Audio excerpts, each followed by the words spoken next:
Hey there, hi there, ho there. We're going through my top 100 vintage board games of all time. We're on number 90. It is Ewoks Save the Trees. Love me some Ewoks Save the Trees. It's a pop-up board. Basically, you're turning one of the two dials. Whatever color it goes to is the color the matching color you're gonna move to. You can set, if there's a blank, sometimes there are blanks on the board. Those blanks are considered traps. You can block other players, or maybe, which I love, you can have them fall through a space, or you obviously have to open up the door to the Tree of Life, so a lot of the turns are used on that. But it's neat, it's fun. The Ewok pieces are great on this. I can't wait till my girls get older. I think next year we'll be able to play this. And I love the game because it's Ewoks. It is very simple. My wife loves this game. She is also excited to play it with my girls. And like I said, my girls are getting to the age where they'll be able to play simple little games like this. And who knows, maybe Ewoks Save the Trees will move up higher on my list. But it's just a little guilty pleasure game I have. Number 89 is the game Chess. This game would be a top 10 game if I played it more. I don't play it. I haven't played it in years. I think the last time I played it was like maybe 3 years ago. I played my little nephew in speed chess where you have a timer. And boy, did I panic. I panicked. I crushed under the weight because I would wait too long and I felt like I was behind the time. My nephew was moving faster. And I love speed chess because it doesn't make you think through all the moves. I made a terrible move and he decimated me, which was great. I enjoyed that. I don't mind losing. But I love chess. I have a cheap plastic chitsy piece of chess game somewhere in here, and I bought it on purpose. Because it was 50 cents at the at the little flea market we got it from. But also it was one I had as a kid, and I must have played that little chitsy plastic chess set a billion times. And I beat everyone on my block because none of them knew how to play chess. But I do appreciate chess. I do love it. I'm probably not that good because I haven't played in years. But it doesn't matter. I'd love to play a game. My wife would never, ever sit down at a chess table with me unless I can't think of a situation. There would never be a time she'd do that. At number 88 is the game Ready, Set, Spaghetti. So much fun. You have the string, you're dropping it on the board, kind of messing around and putting these pegs on the board, rolling a die, slowly removing a peg of that particular image, and then twirling your little fork in a plate, trying to get all the spaghetti onto your plate. It's fun. It's unique. I am sadly missing some pieces. Someone Frankenstein some pieces in there to kind of replace it, but the pegs are too big, and I want to buy replacements, but I don't know if those replacements are the right pegs. What if they're the wrong pegs or not? And it's hard to ask someone, what's the peg on those? Because they look kind of similar. One's just thicker than the other. So I've been kind of, hesitant to buy some online, but I'm missing like 3 or 4. So it does make a difference because you want as much tangle around those pegs as you can get. But either way, as a game as a whole, it is a lot of fun. My number 87 is a 2-player game called Tank Battle. I think there's a new version or a 90s version of it out there called Tank Command. Well worth it. Get Tank Command. Tank Battle is from the 70s. It's got these gorgeous looking tanks, and it's a very fun 2-player game. I really enjoyed this game. There is a lot of strategy in it because you're trying to guess your opponent has 6 moves. And 6 tanks. They can move all of them 1 space or one of them 6 spaces, but you've got to guess where you think they're going to end up landing. And so you put these pegs, like Battleship, you put these pegs on the board, and it's hidden from the other player. And once they make their moves, if you got to show them, if they land on any of the spaces you guessed, you blew up their tank. If 2 tanks ever meet, they have little numbers in the back of them, 1 through 6. The higher number wins. I think on ties, they both blow up. So much fun. And there is an advantage to advancing because if you take out, there's like 3 little bases in the game. The more you take out, the more it hurts the other player. It handicaps that player. So Tank Battle is a fun 2-player game. Absolutely adore it. Number 86 is a game of the misses on here. It's called I Dream of Genie. This one is one that I've never seen before. I was the first one to ever review this copy.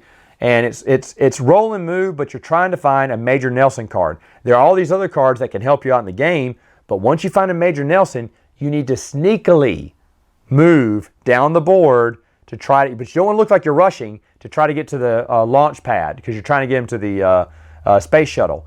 But the thing is, though, if you are making a beeline, that is a mistake because every player has cards that can screw you, and they will definitely all team up against you, and you'll never make it to that launch pad, and someone else will win. So it's all about subterfuge. My wife played me like a fiddle this year when we played the game. She found not one, not two, but all three major Nelson cards and kept it a secret. She just kept looking. And I kept looking. I was like, man, I was getting ticked off. I was like, where is the major Nelson cards? Because my wife wasn't making a break for it. And then right as she went through the last row, she skipped the last few buildings and made a beeline. I was like, oh no, she hasn't. It was too late for me to do anything. It was a really good move. She was smiling and cackling the whole time, but she fooled me. Her patience paid off. It is even though it is roll move, it's fun. I love Genie. I Dream of Genie, which is why I got it for her, like for her birthday or Christmas one year, and we've had fun playing it. My number 85 is Gopher Broke. This is a lot of fun. You start with $1 million, and you're trying to lose it all at the horse races, on stock, on whatever you can. You're trying to buy stuff or give stuff away or waste your money. And it's fun. It does go a little long in the tooth, but I found the sweet spot, $750,000. The game ends just right, where the fun's kind of ending. You're moving around with a champagne bottle of your color, which is fun. And it's funny because whenever someone wins big money, they're like, no! And it encourages, good sportsmanship in a way, because you want to lose. You want to do the worst. You're mad if you win the game or inherit $100,000 or whatnot. But $750,000 is the sweet spot. The game doesn't go too long, doesn't overstay its welcome. And that's what we've been playing it on. In the version I have, I think it's an earlier 80s version, it's so much fun. It has all those spinners on it. Definitely suggest that if you're interested in getting the game. My number 84 is Mystic Skull. This game is freaky, from the 70s or 60s. The skull has a magnet at the bottom of it, and at the beginning of the game, you're stirring, or beginning of your turn, you're taking this plastic bone and stirring the pot. Now inside the pot is a little catch that will stir and move this magnet around the board. And I really can't tell where the magnet is anytime. But then you move the skull around to see where the magnet is. Wherever the skull connects to the magnet, it flops on the board like it's voodoo magic. And then it allows you to put pins, a certain number of pins, in one of the players. Or take a lesser amount of pins out of your voodoo doll. Because once you have all the pins in your voodoo doll, you lose the game. Whoever is the last one standing, the last voodoo doll standing, wins. Really weird theme. It does go a little too long because there's a lot of pinholes in there. And player elimination, of course, is bad because everyone can team up against one person. And that's what they did. We played this with my wife's family, and they all were tired of me winning, so they all teamed up against me, and Matt was out immediately. That's fair. I get it. But I do enjoy the theme. I enjoy the look of this, and it is a fun game. Speaking of fun games, simple but fun, number 83, Crash Canyon. It's one of those 3D board games that looks really beautiful, costs way too much online. It's not worth it online, but you're racing these micro machines. They're not actual micro machines, but they're micro machine ripoffs. And if you have micro machines, you can move those too on the board. But you're just rolling, racing them, and sometimes you're dropping them to kind of move down rows or bridges. But if they fall off, they're going to fall into a pit and you're going to lose your turn. So there's a little bit of skill involved. There's a huge catch-up mechanism though, because at the end, there are all these boulders that stop your movement immediately when you hit it. And so whoever has a big lead, they will lose it. And they did that so the game is always down to the bone, because it's always close. Every time we play, it's close because there's no runaway leader. They're going to get stuck by all the boulders. And it's kind of like that rubber band effect where they're just trying to even out the playing field. And it's fun though, because it does make each race really exciting. Anyone can win at the last leg, because even the leaders and anyone up there, they keep running into boulders, stopping them from play. Not to say they can't win, but it does allow the other cars to catch up. So it's a fun game, but not worth all the money you see online. My number 82 is a classic board game I have in my collection. I have not played it in years. Boo-hoo, it is Boggle, or Big Boggle for me. I love the game of Boggle. I love it. No one will ever play this game with me because I kill at it. I gave someone an entire turn by themselves to score as many points as they could in one turn. And I beat them by 40 by the end of it. I mean, I am brutal on that game. I can figure out words left and right that no one, I can guess all the words you're going to guess and then guess a billion more. I need 2 sheets to play with every turn. But because I'm so good, no one will play with me anymore. I still have it in my collection. I don't want to get rid of it because maybe someday a friend will play it with me.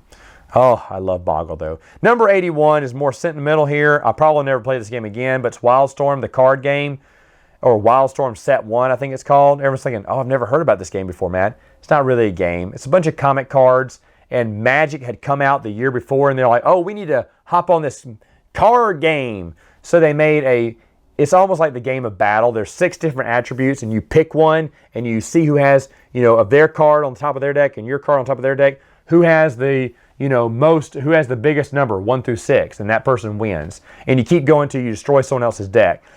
I think if it's a tie, they're both out or something. Either way, though, there's not much to this game. You could probably, screw with the rules a little bit to make it more interesting. We used to play it all the time in high school and loved it until my friends actually got into Magic or the actual serious collectible card games. And that was sad because I remember the day we stopped playing, the week after or whatever, I found the last promo card, the foil card that I needed for my collection. The foil cards were usually the best. They were team cards, and they were 1 per box. And before eBay was even the thing, I bought the last pack at my comic shop, and that card just happened to be in there. I was so happy. So now I'm sitting with the complete set, and I'm ready to play because I got this Uber deck, but I'll never play with anyone. Maybe I'll force my kids to play with me. They won't care. I thought of ways to kind of even the playing field too a little bit on playing the game. But either way, it just has more memories than actual quality of gameplay. The artwork's really nice, but the game, I'm sure it sucks. I told this story 2 years ago, but the last time I had a real true chance at playing the game was, I believe it was 3 years ago, or maybe it was at the end of 2019. Someone got married, and my old gaming group was all in town for the wedding, who used to play this game. And at the wedding, I said, hey, remember this game? They said, oh yeah, we used to play that all the time. And then we went to an after party. I brought the cards, thinking maybe these grown adults would like to play a little card game. No, they wouldn't. When I showed them I said, look, and they looked at the cards like, oh, this is fun, good memories. I said, well, maybe we should play a game later on. They're like, yeah. I'm like, what was that, Matt? And I was like, maybe I should go get some food. Oh, well. I'll probably never play it again. Unless I force my kids to play with me. But it doesn't matter. It has a lot of great memories for me, and hopefully it'll always be in my top 100. All right, folks. That's it for now. See you next time.